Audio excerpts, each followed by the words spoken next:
എല്ലാ പ്രിയപ്പെട്ടവർക്കും സ്നേഹവന്ദനം. പ്രശ്നങ്ങളെക്കാൾ ദൈവത്തെ വലിയതായി കാണുക. കാരണം ദൈവത്തിന് എല്ലായ്പ്പോഴും നമ്മളോട് പറയാനുള്ളത് ഒരേ ഒരു കാര്യം മാത്രമാണ്: മുൻപോട്ട് പോവുക, മുൻപോട്ട് പോവുക.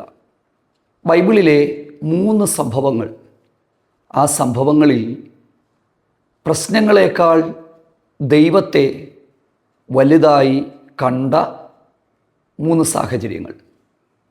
അതിൽ ഒന്ന്, ഇസ്രായേൽ ചെങ്കടൽ കടക്കുന്ന ഒരു സമയം. രണ്ടാമത്തേത്, വാഗ്ദത്ത കനാൻ ഉറ്റുനോക്കുവാനായിട്ട് 12 പേരെ അയച്ചതിൽ 2 പേർ പ്രശ്നങ്ങളെക്കാൾ അവരെങ്ങനെ ദൈവത്തെ വലുതായി കണ്ടു, അവരുടെ വിശ്വാസം എങ്ങനെ പ്രവർത്തിച്ചു എന്നുള്ളത്. മൂന്നാമത്തേത്, 12 വർഷമായി രക്തസ്രവമുള്ള രക്തസ്രവക്കാരി, അവൾ ഉള്ളം കൊണ്ട് പറയുന്നൊരു കാര്യമുണ്ട്: ഞാൻ യേശുവിൻ്റെ വസ്ത്രത്തിൻ്റെ തൊങ്ങലെങ്കിലും തൊട്ടാൽ എനിക്ക് സൗഖ്യമുണ്ടാകും. രോഗസൗഖ്യം ലഭിക്കുന്നതിന് മുൻപേ തന്നെ തൻ്റെ വിശ്വാസം പ്രവർത്തിച്ചു. പ്രിയപ്പെട്ടവരെ, പ്രതിസന്ധികളുടെയും പ്രശ്നങ്ങളുടെയും മുമ്പിൽ വിശ്വാസത്തെ പ്രവർത്തിപ്പിക്കുകയും വിശ്വാസത്തിൻ്റെ വാക്കുകൾ പറയുകയും ചെയ്യുക. എല്ലാ തരത്തിലുള്ള അവിശ്വാസങ്ങളെയും ജീവിതത്തിൽ നിന്ന് പുറത്താക്കാനായിട്ട് നമുക്ക് കഴിഞ്ഞാൽ വിശ്വാസത്തോടെ പ്രതിസന്ധികളെ നേരിടുവാനായിട്ട് നമുക്ക് കഴിയും. ഒന്നാമത്തെ സംഭവം നമുക്ക് സുപരിചിതമാണ്. ചെങ്കടലിൻ്റെ മുമ്പിൽ പീഹഹിരോത്ത് എന്ന് പറയുന്ന സ്ഥലത്ത് അവർ വന്ന് പാളയമിറങ്ങിയപ്പോൾ മുൻപിൽ ചെങ്കടലാണ്. ഒരു തരത്തിലും മുൻപോട്ട് പോകാനായിട്ടുള്ള ഒരു വഴിയുമില്ലാതെ ഇരിക്കുമ്പോൾ ദൈവം അവരോട് പറയുന്നത് മുൻപോട്ട് പോവുക. ദൈവിക വിടുതൽ, അല്ലെങ്കിൽ ദൈവം യഹോവ ചെങ്കടലിനെ വിഭജിച്ചതിന് ശേഷമല്ല മുമ്പോട്ട് പോകാനായിട്ട് പറയുന്നത്. ചെങ്കടൽ അവിടെ ഉള്ളപ്പോൾ തന്നെ, ഒരു വഴിയും മുൻപിൽ ഇല്ലാതിരിക്കുമ്പോൾ തന്നെ ദൈവം അവരോട് പറഞ്ഞു മുൻപോട്ട് പോവുക. ദൈവം മോശയോടാണ് പറഞ്ഞത്, നീ എന്തിനാണ് നിലവിളിക്കുന്നത്? ഇസ്രായേൽ ജനം എന്തിനാണ് നിലവിളിക്കുന്നത്? മുമ്പോട്ട് പോകാനായിട്ട് പറയുക. പക്ഷെ ദൈവം അത് പറയുമ്പോൾ അവിടെ ഒരു വഴിയുമില്ല എന്ന് നമ്മൾ മനസ്സിലാക്കണം. ഇതിൻ്റെ കൃത്യമായ ഒരു എക്സ്പ്ലനേഷൻ എബ്രായ ലേഖനം 11-ാം അധ്യായത്തിലുണ്ട്. വിശ്വാസ വീരന്മാരുടെ ആ ഒരു പട്ടിക പറയുമ്പോൾ എന്താണ് വിശ്വാസം, വിശ്വാസത്താൽ ജയാളികളായി തീർന്ന ദൈവഭക്തന്മാരുടെ കാര്യങ്ങൾ ഓരോന്നും പറയുമ്പോൾ അവിടെ ഇങ്ങനെയാണ് പറയുന്നത്: വിശ്വാസത്താൽ ഇസ്രായേൽ ചെങ്കടൽ കടന്നു. വിശ്വാസത്താൽ ചെങ്കടൽ കടന്നെന്നല്ല പറയുന്നത്, വിശ്വാസത്താൽ ചെങ്കടൽ കടന്നു. മിസ്രൈമ്യർ അത് ചെയ്യാൻ നോക്കി, അവർക്കത് കഴിഞ്ഞില്ല.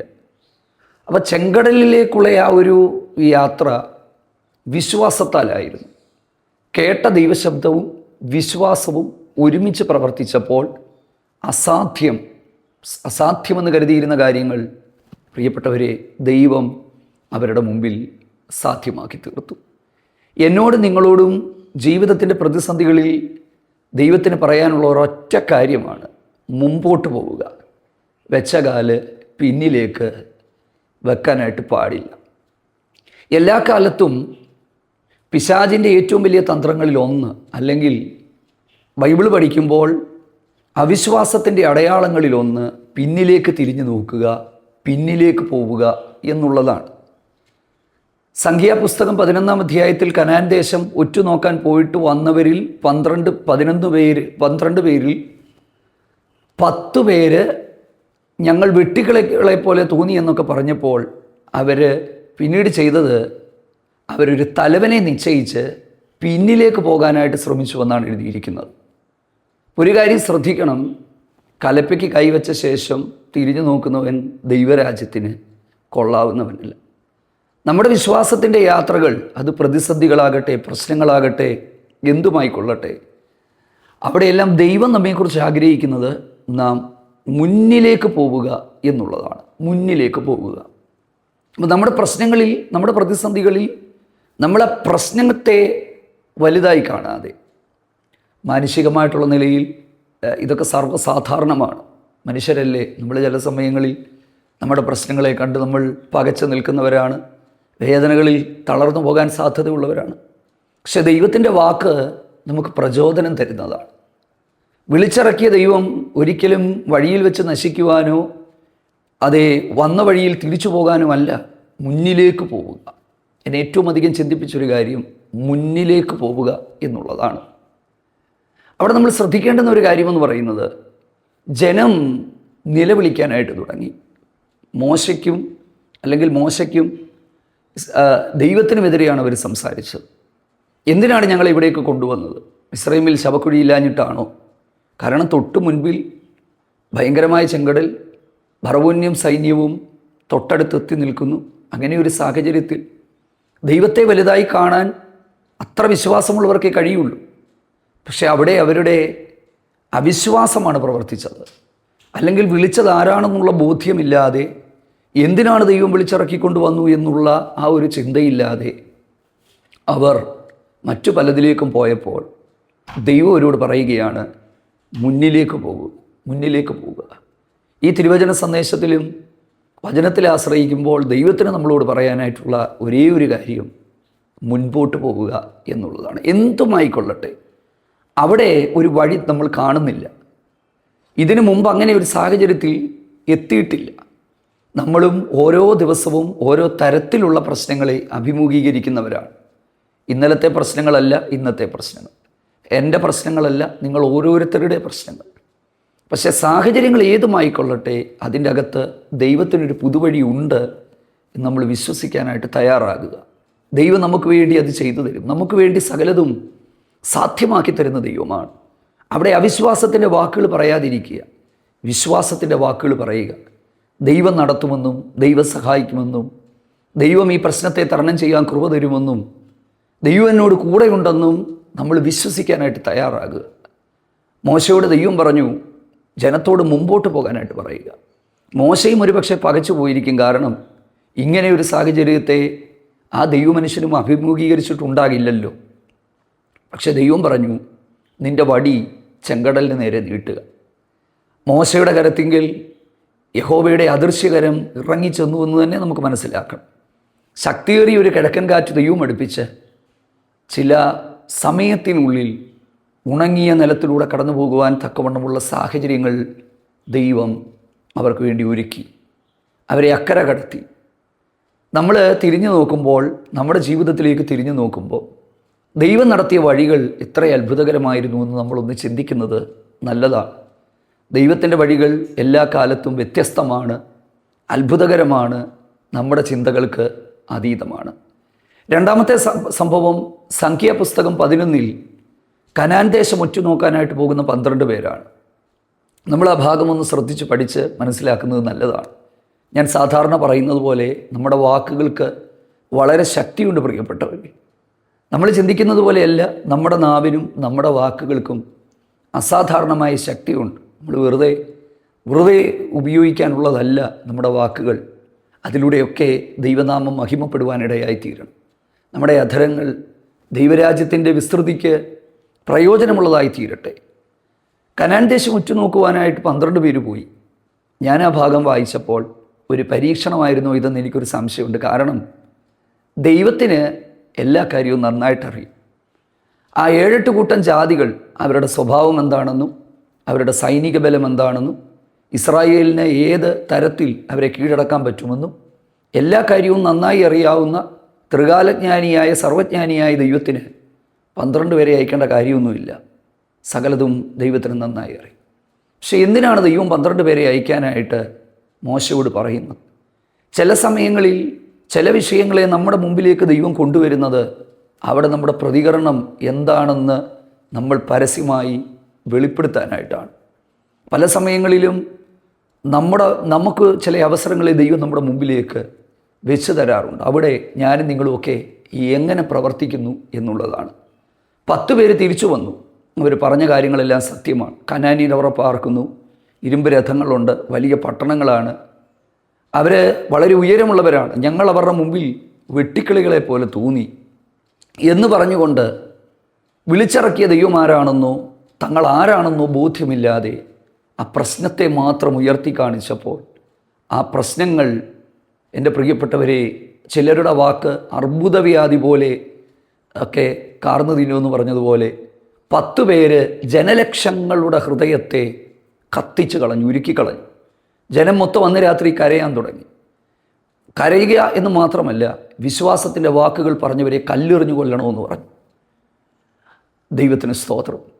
ഒടുവിൽ അവർ പറയുകയാണ്, നമ്മൾ മാത്രമല്ല നമ്മുടെ പിള്ളേർ നശിക്കും. കണ്ടോ, ആ വാക്കുകൾ ദൈവം കേട്ടു, ദൈവത്തിന് വേദനയുണ്ടാക്കി. പക്ഷെ രണ്ടുപേര് പറഞ്ഞു, ഈ കാലേബ് ജനത്തെ അമർത്തി. രണ്ടുപേര് പറഞ്ഞു, ദൈവം നമ്മിൽ പ്രസാദിച്ചിരിക്കുന്നെങ്കിൽ നമുക്ക് ആ ദേശം ലഭിക്കും. ലോകം നമ്മളെ പഠിപ്പിക്കുന്നത്, നമ്മൾ ജനിച്ചു വളർന്ന സാഹചര്യങ്ങൾ നമ്മളെ പഠിപ്പിക്കുന്നത്, നമ്മുടെ സമൂഹം നമ്മളെ പഠിപ്പിക്കുന്നത് പ്രശ്നത്തെ വലുതായി കാണാനാണ്. അത് കുറ്റം പറഞ്ഞിട്ട് കാര്യമില്ല, അത് അങ്ങനെയൊക്കെ തന്നെയാണ്.